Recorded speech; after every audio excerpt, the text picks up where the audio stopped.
I'm pregnant, Daniel. The words hung in the air of the upscale restaurant like a grenade with the pin pulled. Madison's eyes were already glistening with tears, her perfectly manicured hand resting on her still flat stomach, her voice trembling with what seemed like a mixture of fear and joy. Daniel Cortez, 34, founder and CEO of Cortez Digital Solutions, a tech company he'd built from his garage into a $50 million empire, felt the floor drop out from under him. Around them, the Friday night crowd of Manhattan's elite continued their conversations, oblivious to the bomb that had just detonated at Table 7. "What?" he managed, his wine glass frozen halfway to his lips. "I'm 8 weeks along," Madison continued, dabbing at her eyes with her napkin. "I found out this morning. I wanted to tell you somewhere special, somewhere we could remember this moment forever." Daniel set down his glass carefully, his mind racing. 8 weeks. They'd been dating for 4 months. The math worked, technically, but something felt off. He couldn't name it yet, just a whisper in the back of his mind that sounded suspiciously like his late mother's voice. "Be careful, Mio. Not everyone who smiles at you wishes you well. Are you sure?" he asked, keeping his voice neutral. Madison's face crumpled. "Are you asking if I'm sure I'm pregnant, or if I'm sure it's yours?" "I didn't say that. You didn't have to." She stood abruptly, her chair scraping against the floor. Several nearby diners glanced over. "I can't believe you. I come to you with this news, the most important thing that's ever happened to me, and you question me?" "Madison, please sit down." "No." Her voice rose, drawing more attention. "I thought you loved me. I thought we were building something real. But now I see what you really think of me." This was classic Madison. The tears, the public scene, the emotional manipulation. Daniel had seen variations of this performance before. Usually when he suggested they spend a weekend apart, or when he declined to buy her something expensive. But pregnancy? This was a new level. "Sit down," he said quietly, his CEO voice emerging. The one that made investors listen and employees snap to attention. "Please." She hesitated, then sank back into her chair, sniffling dramatically. Daniel leaned forward, studying her face. Madison Shaw was beautiful. There was no denying that. At 28, she had the kind of looks that turned heads on every street in New York. Long blonde hair that cascaded perfectly. Green eyes that seemed to change shade with her mood. A body maintained by daily Pilates and a personal trainer she'd somehow convinced Daniel to pay for. They'd met at a tech conference where she'd been working as a social media influencer and brand consultant, whatever that meant. The first month had been intoxicating. She was fun, spontaneous, always ready with a compliment or an adventure. She'd made him feel alive in a way he hadn't since building his company had consumed his entire existence. But by month 2, small things started appearing. Designer shopping bags in her apartment that she claimed were collaborations, hints about engagement rings during window shopping. Talk about their future together, their children, the life they'd build, all before they'd even said, "I love you." His business partner, Trevor, had pulled him aside last week. "Man, I don't want to overstep, but Madison's been asking my assistant about your finances. Specifically about how the company's structured, who owns what, how you get paid out." Daniel had brushed it off. People were curious about successful entrepreneurs. It didn't mean anything. But now, looking at her tear-stained face across the table, his mother's voice was louder. "When someone shows you who they are, believe them the first time." "Show me the test," he said calmly. "What?" "The pregnancy test. You said you found out this morning." "Show it to me." Madison's eyes flickered with something. Anger, maybe. Or calculation. "I threw it away. I didn't think I'd need to provide evidence to my own boyfriend. So, take another one. Right now." "There's a pharmacy 2 blocks away." Her jaw tightened. "This is unbelievable. You're treating me like a criminal." "I'm treating you like someone making a life-changing claim. I want to see proof." "That's reasonable." "What's reasonable?" Madison hissed, leaning forward. "Is trusting the woman you claim to care about. What's reasonable is being excited that we created a life together. Not interrogating me like I'm some gold digger." There it was. the term she'd thrown out there herself, preemptively defending against an accusation he hadn't made. In negotiation, they called that showing your cards. His mother would have called it the devil telling on himself. Daniel pulled out his phone. "What are you doing?" Madison asked, alarm creeping into her voice. "Texting my driver. He's going to go to the pharmacy, buy 3 different pregnancy tests and bring them here. You can take them in the restaurant bathroom. We'll know for certain in 10 minutes. I'm not peeing on a stick in a public bathroom to prove myself to you." "Then we have a problem." Daniel's voice was ice now. "Because if you're pregnant with my child, I'll do everything right. Support you, marry you if that's what you want. Be the father our kid deserves. But if you're lying to me ... double quotes, he paused, letting the weight of the unfinished sentence hang there. "Then I need to know that too." Madison's face went through a rapid series of expressions. Shock, rage, fear, and finally calculation. "You know what? Fine. I'll take your tests. And when they all come back positive, you're going to apologize for this, Daniel. You're going to apologize for humiliating me, for doubting me, for treating the mother of your child like trash. If they're positive, I'll apologize right here, on my knees if you want." She smiled then, a cat-like smile of victory. "Deal." Daniel sent the text. His driver, Miguel, responded immediately. "On it, boss." 10 minutes. While they waited in tense silence, Daniel's mind worked through scenarios. If she was pregnant, truly pregnant, his life was about to change forever. He'd step up, absolutely, but the timing was terrible. The company was in the middle of negotiations for a Series C funding round that would value them at $200 million. Marriage to Madison would complicate the prenup situation he'd need. His lawyers would have a field day. And if she wasn't pregnant? If this was what it looked like, a trap, a scheme, a play for his money. Then Madison Shaw had just made the biggest mistake of her life, because Daniel hadn't built a multi-million-dollar company by being naive or forgiving to people who tried to cheat him. His phone buzzed. "Miguel. Outside with the items." "Come on," Daniel said, standing and offering his hand. Madison took it, her grip tight, her smile confident. They walked through the restaurant to the bathroom corridor. Daniel retrieved the pharmacy bag from Miguel at the entrance, then handed it to Madison outside the women's restroom. 3 different brands, he said. "Take all 3. I'll wait right here." She snatched the bag and disappeared inside. Daniel leaned against the wall, his heart pounding. Around him, the restaurant hummed with life and laughter. People celebrating anniversaries, birthdays, promotions. Completely unaware that in a bathroom 10 feet away, his entire future was being determined by 3 plastic sticks. 7 minutes passed. 8, 9. The door opened.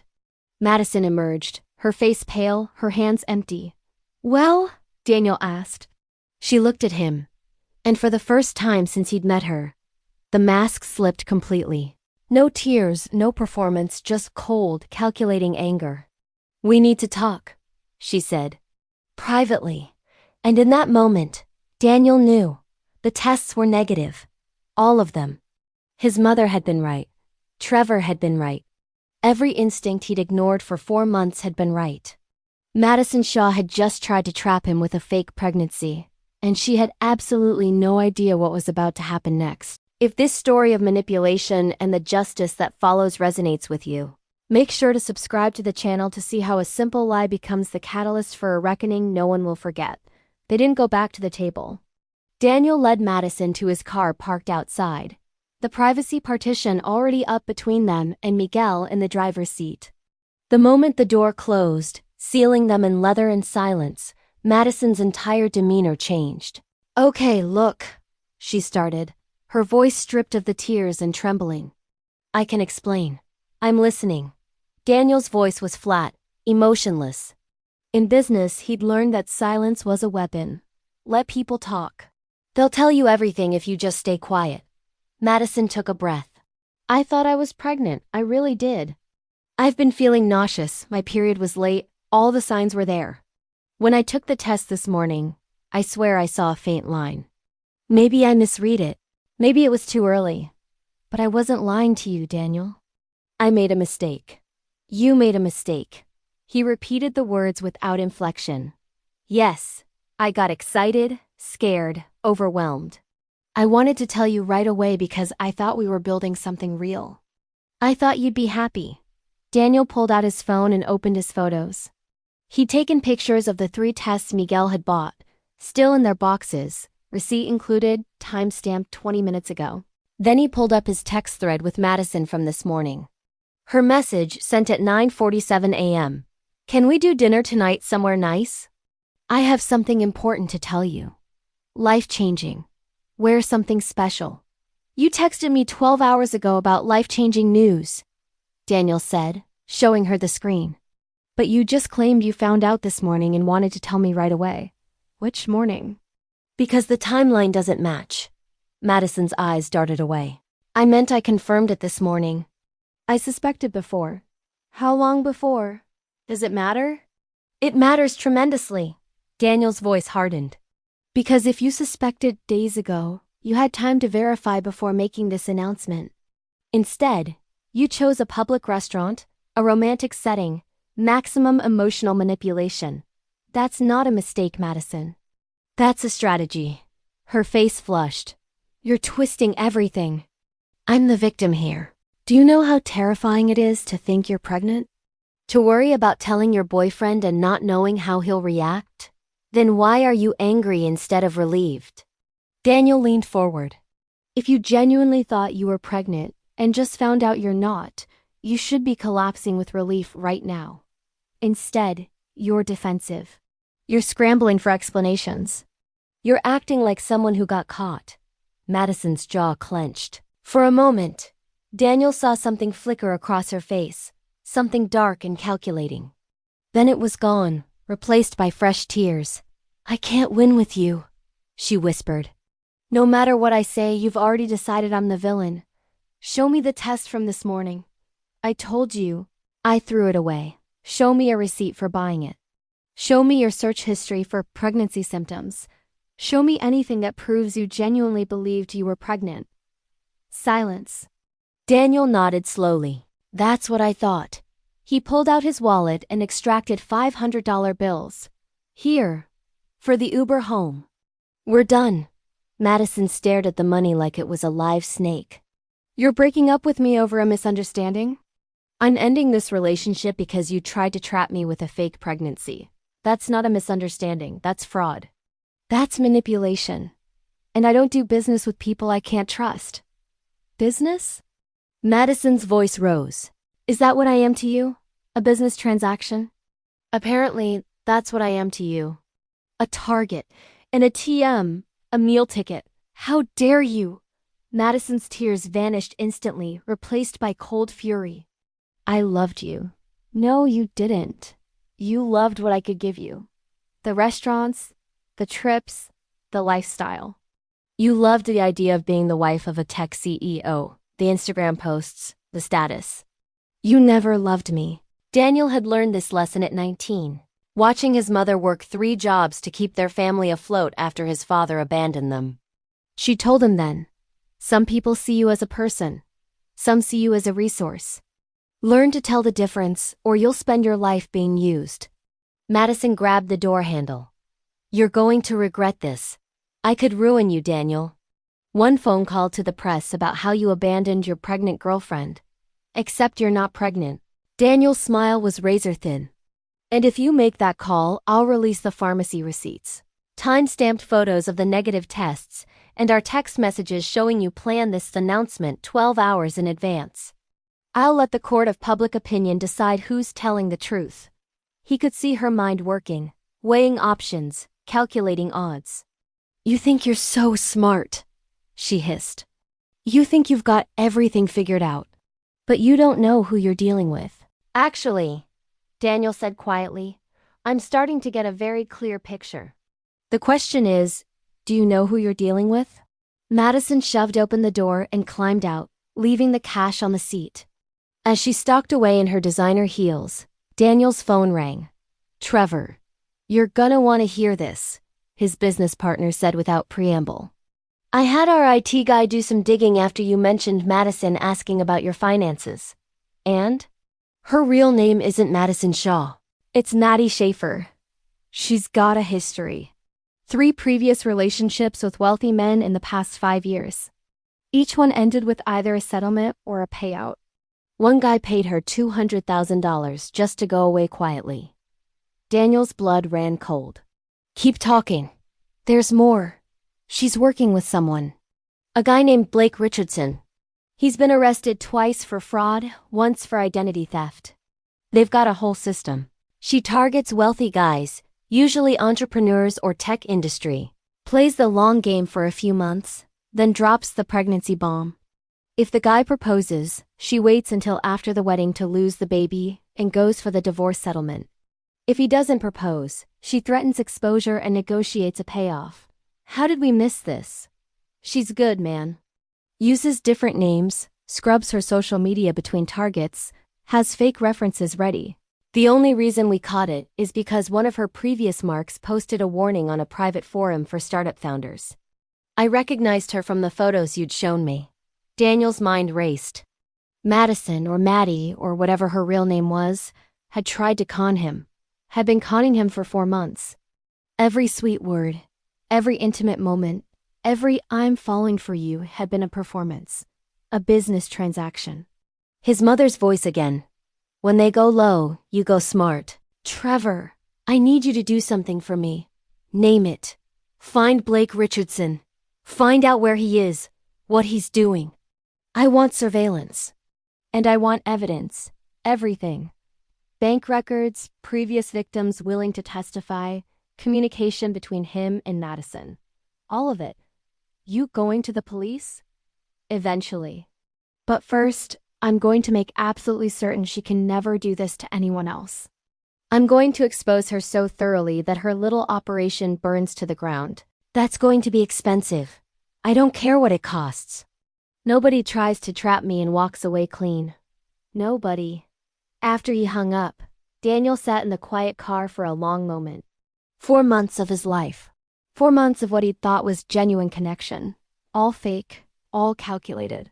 All designed to separate him from his money.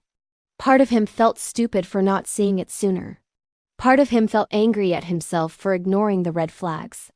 But mostly, he felt something else. Something cold and focused and absolutely certain. Madison Shaw thought she played him. She thought she'd walk away with a payout or a scandal or leverage for her next target. She thought Daniel was just another rich, naive entrepreneur who'd either pay up or be destroyed. She had no idea that she'd just gone to war with someone who'd built an empire from nothing, who'd survived poverty and betrayal and every obstacle the world could throw at him. Someone who'd learned that the only way to stop predators was to make the cost of predation higher than any potential reward. 3 days later, Daniel's phone buzzed with a text from an unknown number. He opened it to find a photo. Madison, radiant in a red dress, standing next to a different man, much older, at what looked like an expensive charity gala. The caption, "Moving on to better things.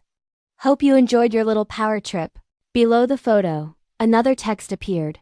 By the way, you might want to check your company's Yelp reviews. And your Wikipedia page.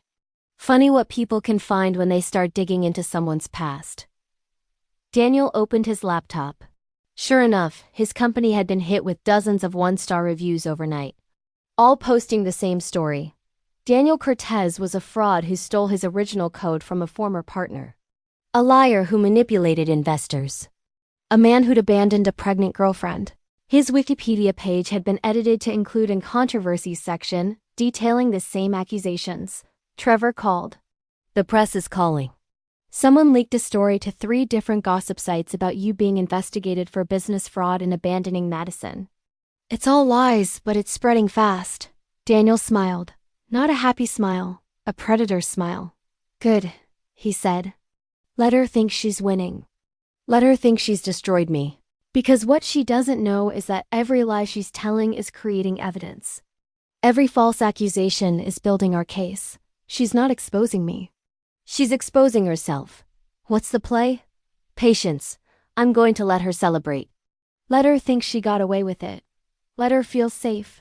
And then ... Daniel paused, thinking of his mother, of every lesson she taught him about justice versus revenge. Then I'm going to show her what happens when you mistake kindness for weakness. What Madison didn't know, what she couldn't have known, was that Daniel had already set something in motion. Something that would unravel her entire operation.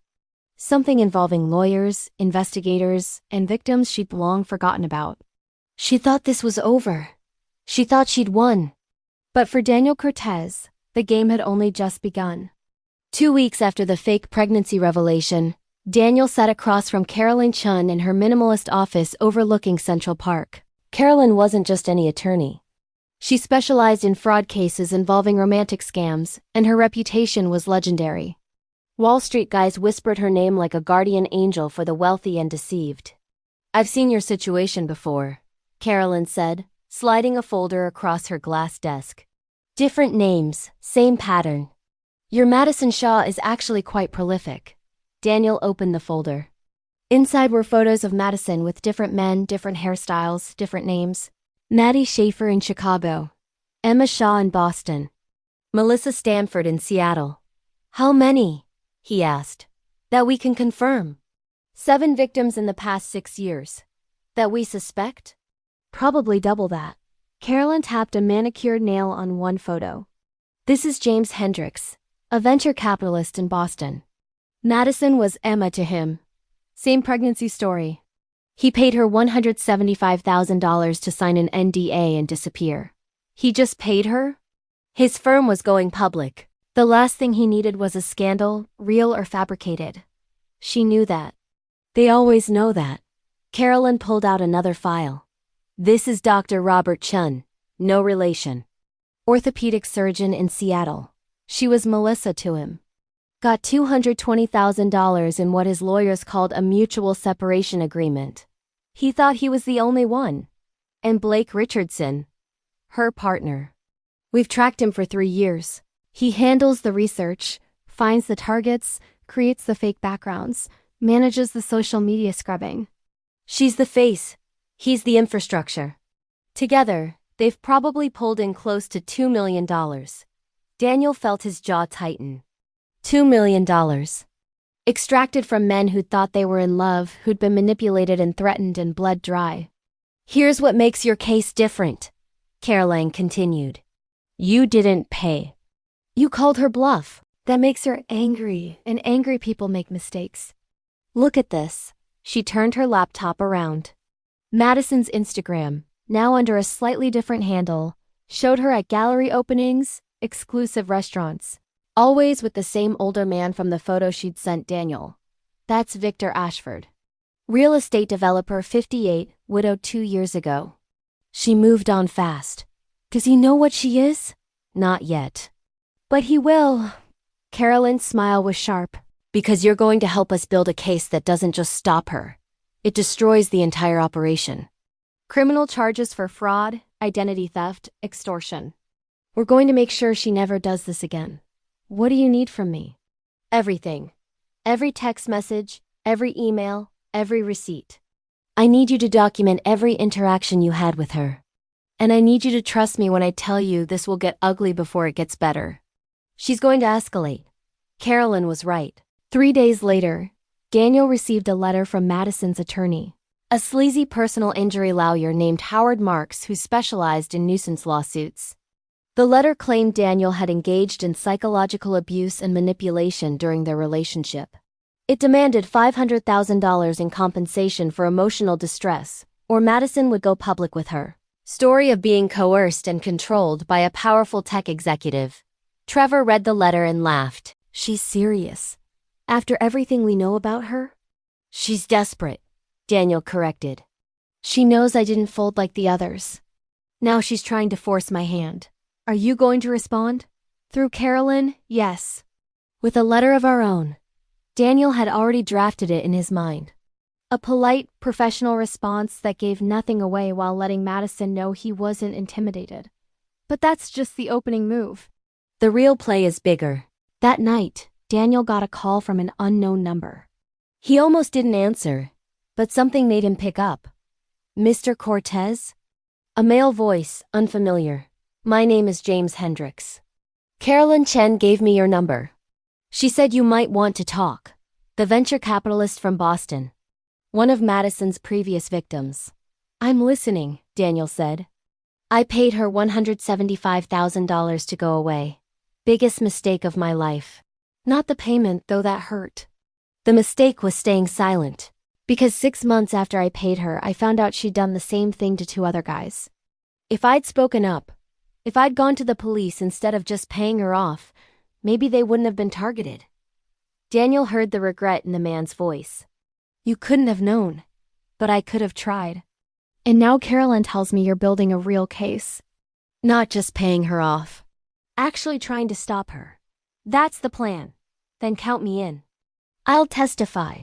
I'll provide everything I have. Bank records, text messages, the NDA she made me sign. All of it, because she needs to be stopped and I should have been the one to do it years ago." After they hung up, Daniel added James Hendricks to a growing list.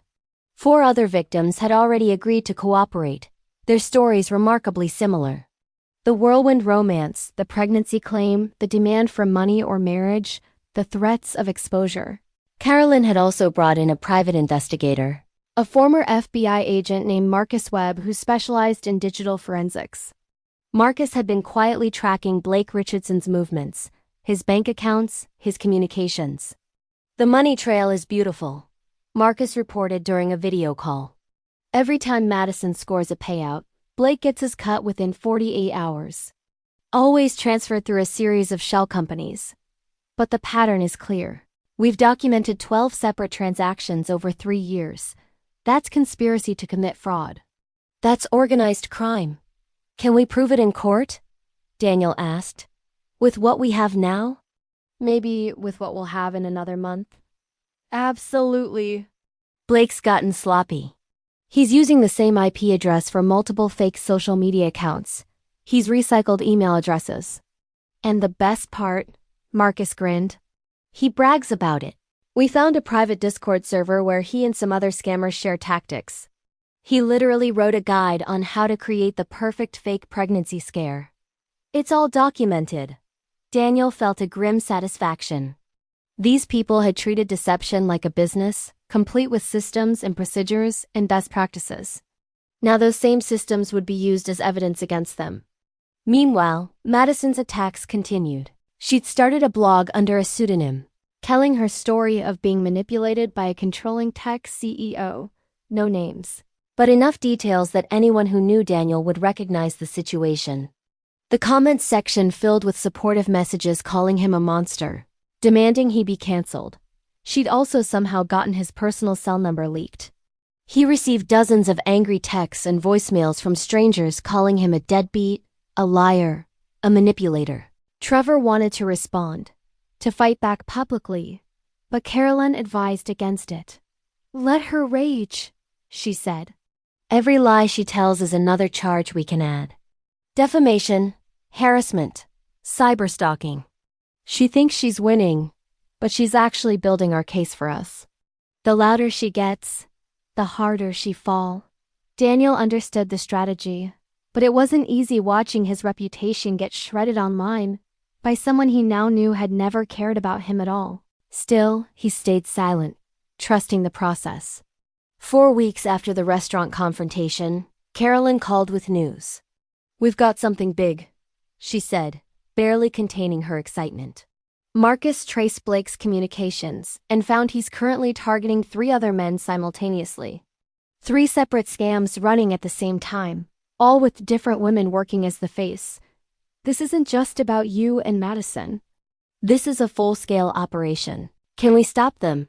We can do better than that. We can coordinate with the FBI. This crosses state lines, involves wire fraud, identity theft. It's federal. They've been looking for something concrete on Blake Richardson for 2 years. We just handed it to them. The pieces were falling into place. The victims were cooperating. The evidence was mounting. The federal investigation was opening. And Madison Shaw had absolutely no idea that the walls were closing in. She thought she'd moved on to her next target, her next payday. She thought Daniel had slunk away, defeated and silent. She thought she was untouchable. But Daniel had learned something building his company from nothing. The best victories aren't loud. They're methodical, strategic, overwhelming. You don't announce your moves. You position your pieces carefully, patiently. And then, when everything is aligned, you strike with such precision that your opponent never sees it coming. Madison had made one critical miscalculation. She'd assumed Daniel was like her other victims, men who valued their reputation and comfort more than justice. Men who'd pay to make the problem disappear rather than fight. She'd never encountered someone who'd grown up watching his mother work 3 jobs, who'd built a business through pure determination and strategy, who understood that sometimes the cost of doing what's right is higher than the cost of doing what's easy, but infinitely more valuable. As Daniel reviewed the case files that night, surrounded by evidence of Madison's crimes, he allowed himself a small smile. Not of happiness, but of certainty.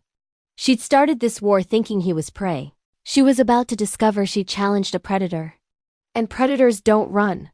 They plan, they wait, and they finish what others start. The call came at 6:47 a.m. on a Tuesday morning. Caroline's voice was crisp with controlled excitement. "It's happening. FBI's moving in 2 hours. You'll want to see this." Daniel met her outside a luxury apartment building in Tribeca. 3 unmarked federal vehicles were already positioned down the block. Marcus Webb stood with a cluster of agents, reviewing final details on a tablet. "Blake Richardson, apartment 4C, Marcus explained. "We've got warrants for his arrest and for digital seizure. Bank records, computers, phones, everything." Madison's at Victor Ashford's penthouse uptown. Second team is heading there now. Daniel watched the organized choreography of federal law enforcement preparing to dismantle a criminal operation.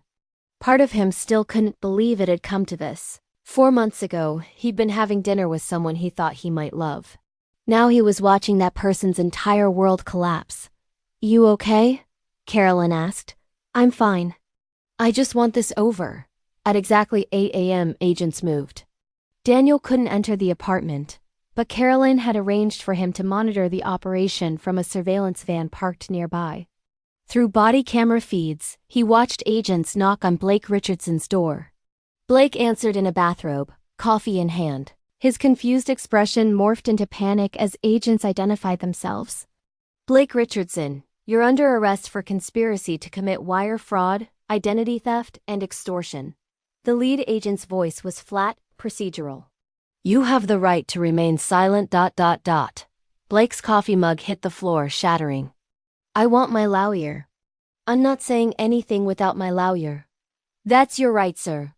But we have warrants for all electronic devices on the premises." The camera feed showed agents spreading through Blake's apartment. They emerged with laptops, external hard drives, phones, tablets. On one monitor, Daniel could see an agent photographing a wall covered with photos and notes. Target profiles, financial research. Madison's photos with different men, different names written beneath each one. The agent zoomed in on one section. Madison with Victor Ashford. Notes in the margin. Real estate developer. Net worth $85 million. Widowed, lonely. Vulnerability. Dead wife's memory. Timeline. Engagement by month 5. Marriage by month 8. Pregnancy announcement month 10. It was all there. The entire playbook. Meanwhile, across town, the second team had arrived at Victor Ashford's penthouse. Through their body cameras, Daniel watched Madison answer the door wearing a silk robe, her hair perfectly tousled, playing the role of loving girlfriend. Her smile vanished when she saw the badges. Madison Shaw, also known as Maddie Schaefer, also known as Emma Shaw, also known as Melissa Stanford. The female agent began. "We have a warrant for your arrest."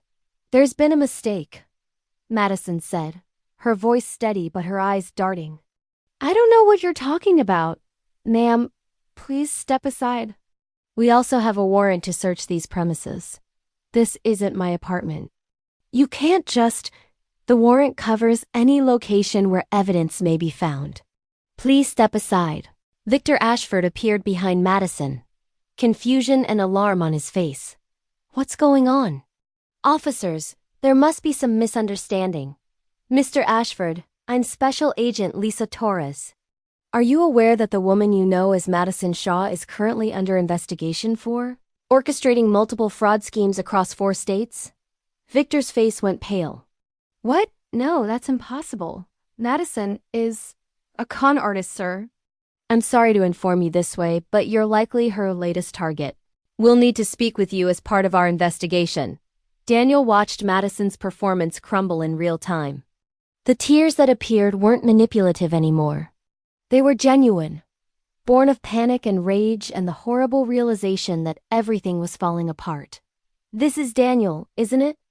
She hissed, looking directly at the agent's camera as if she could see through it to where Daniel was watching. He did this. That vindictive bastard couldn't handle rejection, so he made up lies. Ma'am, we have evidence of fraud dating back 6 years, long before you met Daniel Cortez.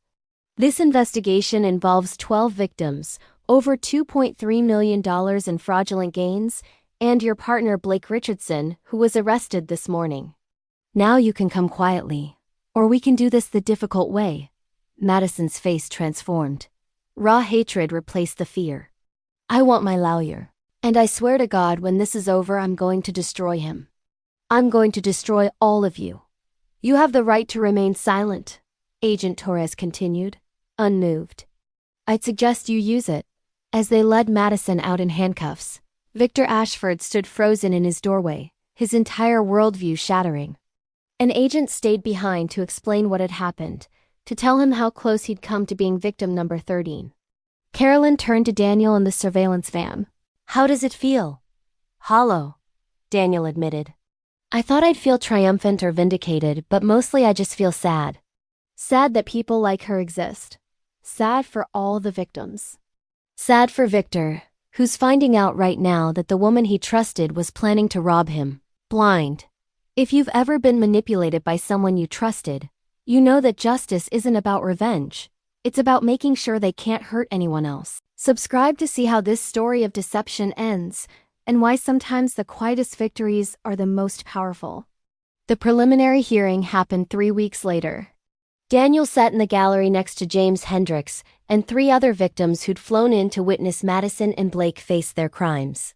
The prosecution presented their evidence methodically, devastatingly.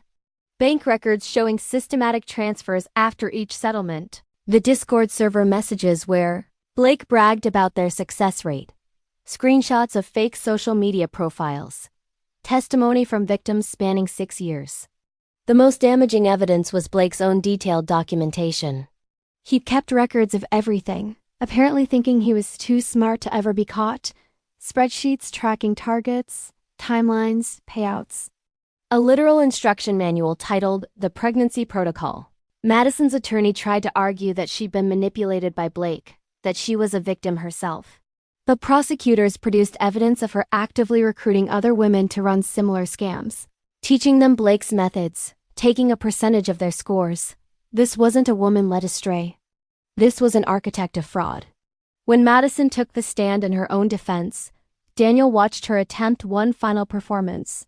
The tears, the trembling voice, the story of a troubled childhood that led her down this path. But the prosecutor dismantled it piece by piece with evidence of her middle-class upbringing, her college degree in theater, her calculated choice to use her talents for crime instead of legitimate work. Miss Schaefer, the prosecutor said, you sent a text to Blake Richardson 3 months ago. Let me read it for the court. Just closed the Seattle deal. $220K. These idiots make it so easy. Find me someone bigger next time. I'm bored with 6-figure targets. He looked up from his notes. Does that sound like someone who was manipulated? Or someone who knew exactly what she was doing? Madison's mask slipped. For just a moment, Daniel saw the real person underneath all the performances. Not a scared victim, a predator angry at being caught. He deserved it, she spat, pointing at Daniel in the gallery. All of them deserved it. Rich, arrogant men who think their money makes them better than everyone else. I just took what they were stupid enough to give. Her attorney grabbed her arm, trying to stop her. But Madison was past caring about strategy.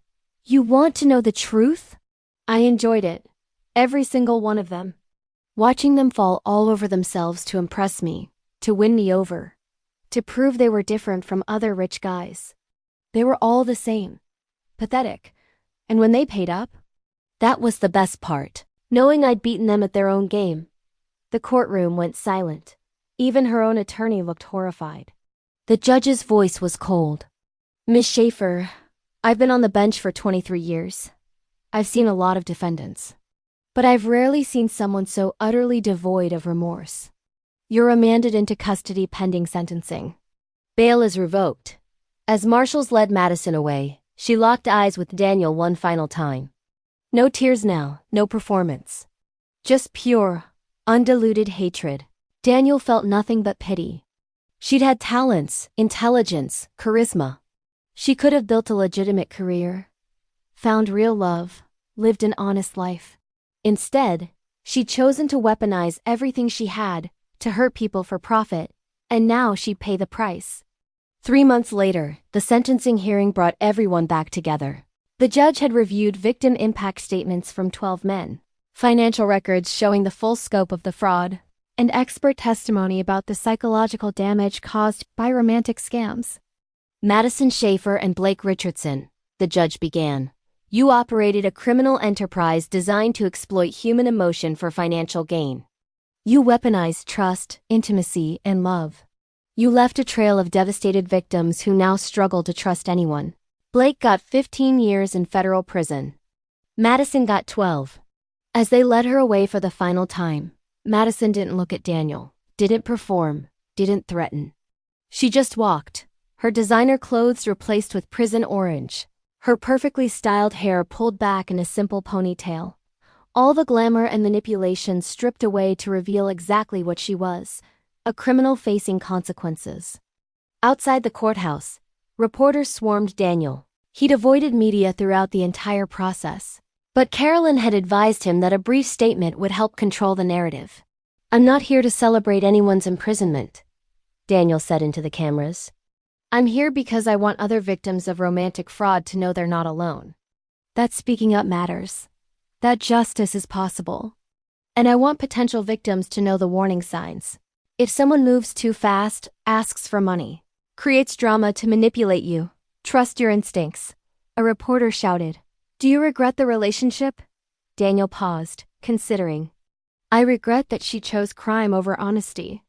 But I don't regret learning who I can trust. Sometimes the worst experiences teach the best lessons. That night, Daniel met with the other victims for dinner. A quiet celebration, not of revenge, but of survival. They'd all been targeted, manipulated, hurt. But they'd all chosen to stand up, to testify, to ensure Madison and Blake couldn't hurt anyone else. James Hendricks raised his glass. To second chances.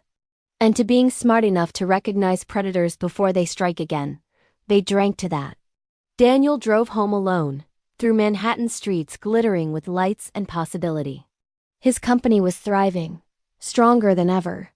His reputation had survived Madison's attacks, and he'd learned something invaluable about trust, about manipulation, about the difference between love and performance. The experience had cost him time, money, and peace of mind. But it had also shown him who he really was when tested. Not someone who paid off problems or hid from consequences. Someone who stood up, fought back, and ensured justice prevailed. Madison Shaw had tried to trap him. Instead, she'd freed him from ever being fooled again.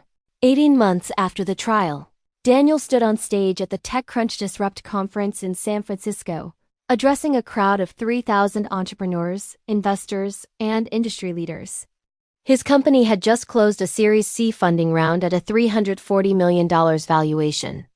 But that wasn't why he'd been invited to speak. A lot of you know my story, Daniel began, his voice steady and confident. Not the business success story, but the other one. The one where I almost got scammed out of everything by someone I thought I loved.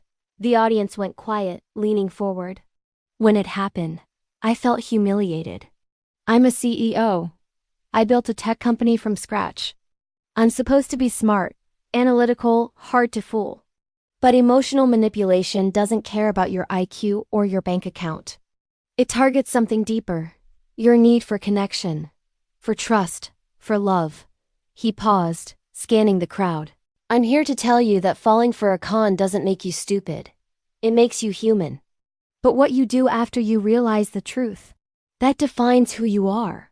The speech wasn't just about Madison. It was about resilience, about choosing justice over silence, about building systems to protect others. He announced a new initiative. Cortez Digital Solutions was partnering with cybersecurity firms to create a verification platform for online dating, helping people spot fake profiles and fraudulent actors. We can't eliminate bad actors entirely, Daniel concluded, but we can make it harder for them to operate. We can shine light in dark corners. And we can make sure victims know they're not alone. The standing ovation lasted nearly 2 minutes. Backstage, Trevor was grinning. That was incredible, man. Social media's blowing up. You're trending. Daniel checked his phone. Messages from investors, fellow CEOs, and victims of similar scams flooded his inbox. But one message stood out. From Victor Ashford. Watched your speech. Thank you for saving me from making the biggest mistake of my life. Coffee next week? Daniel smiled and replied, absolutely. Victor had become an unexpected ally. After the initial shock of discovering Madison's deception, he'd channeled his anger into action, funding a nonprofit that educated older adults about romance scams. The two men had bonded over their shared experience, proof that even manipulation's targets could form genuine connections. That evening, Daniel sat in his apartment overlooking the Hudson River. The space was different now, warmer, more personal. Photos of his late mother on the walls, artwork from local creators he actually liked, not just expensive pieces bought to impress. He'd learned to build a life for himself, not for performance. His phone rang. Carolyn Chen. Have you seen the news? She asked. Which news? Madison's filing an appeal. Claims her trial was unfair, that she was coerced into confessing. The usual desperation moves. Her new attorney's trying to paint her as a victim of systemic misogyny who was just using available tools to survive in a male-dominated world. Daniel felt a flicker of the old anger, then let it go. Will it work? Not a chance. The evidence is ironclad. Her own words convicted her. But she's going to drag this out as long as possible. Try to get media sympathy. Maybe write a book painting herself as an anti-hero. Carolyn paused. I wanted you to be prepared in case reporters start calling again. Let them call. The truth is already on the record. After hanging up, Daniel thought about Madison sitting in a federal facility in Pennsylvania, still trying to manipulate the narrative, still unable to accept responsibility for her choices. Even now, facing 12 years in prison with her life destroyed, she couldn't simply admit what she'd done and try to change. Some people never learned. They stayed locked in patterns of deception until those patterns consumed them entirely. Meanwhile, Blake Richardson had taken a different path. He'd cooperated fully with federal investigators, providing evidence about other scam rings operating across the country. His sentence had been reduced to 10 years, and word was he'd found religion in prison, started counseling other inmates about their crimes. Daniel didn't know if Blake's transformation was genuine or just another con. He'd learned that some redemptions were real and some were performances, and sometimes you couldn't tell the difference until years had passed. What mattered was that both Madison and Blake were off the streets, unable to hurt anyone else. 12 victims had gotten justice. Countless potential future victims had been saved. 3 months later, Daniel attended a support group meeting in Manhattan. Not as a member, he'd processed his trauma through therapy and time, but as a guest speaker. Carolyn had connected him with an organization helping victims of romance fraud, and he'd agreed to share his story. The room held about 20 people. Men and women of all ages, all backgrounds, united by the experience of being manipulated by someone they'd trusted. Some had lost money. Others had lost years. One woman had lost custody of her children after her scammer boyfriend framed her for crimes he'd committed. The shame is the worst part, a man named Richard said. Everyone thinks, how could you fall for that? Like we're idiots, but they weren't there. They didn't experience the manipulation day after day. The way these people twist your reality until you can't tell what's real anymore. Heads nodded around the circle. Daniel spoke quietly. The shame only has power if you stay silent. The moment you speak up, the moment you share your story, you take that power back. And you help others recognize the warning signs in their own lives. After the meeting, Several people approached him privately. A young woman named Sarah pulled him aside, her hands shaking. "I'm dating someone now," she whispered. "A good guy, I think. But I keep waiting for the other shoe to drop. I keep analyzing everything he says, looking for signs of manipulation. How do you trust again?" Daniel thought about his own journey. The months of therapy, the slow process of learning that not everyone was a predator, that genuine connection still existed. "Carefully," he said honestly. "You trust carefully, with boundaries, with awareness. You listen to your instincts. You don't ignore red flags. But you also don't let one bad person poison your ability to connect with good ones." He paused, thinking. "I started dating someone 6 months ago. A woman I met through mutual friends. Someone with her own career, her own life, no interest in my money. The first time she offered to pay for dinner, I almost cried. Because it was such a simple thing. But it showed me she saw me as a person, not a resource." Sarah smiled through tears. "Does it get easier?" "Yes, slowly, but it does." Driving home that night, Daniel reflected on how far he'd come. The man who'd sat in that restaurant 80 months ago, watching Madison's fake tears and feeling the floor drop out from under him, was gone. In his place was someone harder, yes, but also wiser. Someone who understood that love required vulnerability but wisdom required boundaries. His mother had taught him that. She'd worked 3 jobs, sacrificed everything, but she'd never let anyone exploit her kindness. She'd known the difference between helping and being used. And now, finally, so did he. The next morning, Daniel's assistant forwarded an email. It was from a young entrepreneur in Austin who'd seen his TechCrunch speech. "Your story saved me," the email read. "I was dating someone who checked every box you mentioned. Moving fast, asking about my finances, creating drama when I set boundaries. I thought I was being paranoid, but after hearing you speak, I did some research. Turned out she'd done this to 2 other guys in my industry. I confronted her. She disappeared, and I dodged a bullet. Thank you for speaking up. You saved me from losing everything." Daniel forwarded the email to Caroline with a simple message. "This is why we did it." She replied immediately. "One save makes it all worthwhile. But I'm betting there are hundreds more we'll never hear about." She was right. For every person who reached out, there were probably dozens who'd recognized warning signs in their own relationships and made different choices. Ripples spreading outward from one act of courage, protecting people who'd never know how close they'd come to disaster. That was justice. Not the courtroom kind, though that mattered too. But the quieter kind, the kind that prevented harm instead of just punishing it afterward. 2 years after the trial, Daniel received a message through LinkedIn. From Madison. His first instinct was to delete it unread, but curiosity won. "I know you probably hate me," the message began. "I hate myself most days. Prison gives you a lot of time to think about your choices. I'm not asking for forgiveness or sympathy. I just wanted you to know that I understand now what I did. Not just to you, but to all of them. I convinced myself they were just marks, that their money made them less than human. I was wrong. I destroyed people who'd done nothing but trust me. That's going to haunt me for the rest of my life." Daniel read it twice, looking for signs of manipulation, another con. But the words felt different from Madison's usual performance. Raw, honest, defeated. He didn't respond. Forgiveness wasn't something she could earn through a LinkedIn message, and redemption wasn't his to grant. That was between Madison and every person she'd hurt. Between Madison and whatever conscience she'd finally discovered behind prison walls. But he saved the message. Because maybe, somewhere in that federal facility, Madison Schaefer was finally becoming honest. Maybe not. Time would tell. What mattered was that Daniel had moved on. He built something real from the ashes of manipulation. His company was thriving, valued at $500 million in recent investor assessments. His relationship was healthy, built on mutual respect and genuine connection. His life had purpose beyond profit. The verification platform had helped expose over 200 fake dating profiles in its first year, protecting countless potential victims. He'd learned that the best response to betrayal isn't revenge. It's becoming someone who can't be fooled again.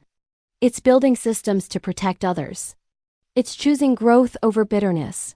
Madison had tried to trap him with a lie, tried to extract money through manipulation and fear. Instead, she'd given him something far more valuable: clarity about who he was when tested, proof that he'd choose justice over convenience, confirmation that the values his mother had taught him were stronger than any con artist's deception. The richest lesson wasn't about avoiding predators. It was about recognizing that your response to betrayal defines you more than the betrayal itself. Madison had shown him darkness. He'd chosen to build light. If this story taught you anything about trust, manipulation, or the power of standing up for what's right, consider subscribing for more stories about justice prevailing and the courage it takes to turn pain into purpose. Sometimes the greatest victory isn't destroying your enemy, it's becoming someone they could never touch again.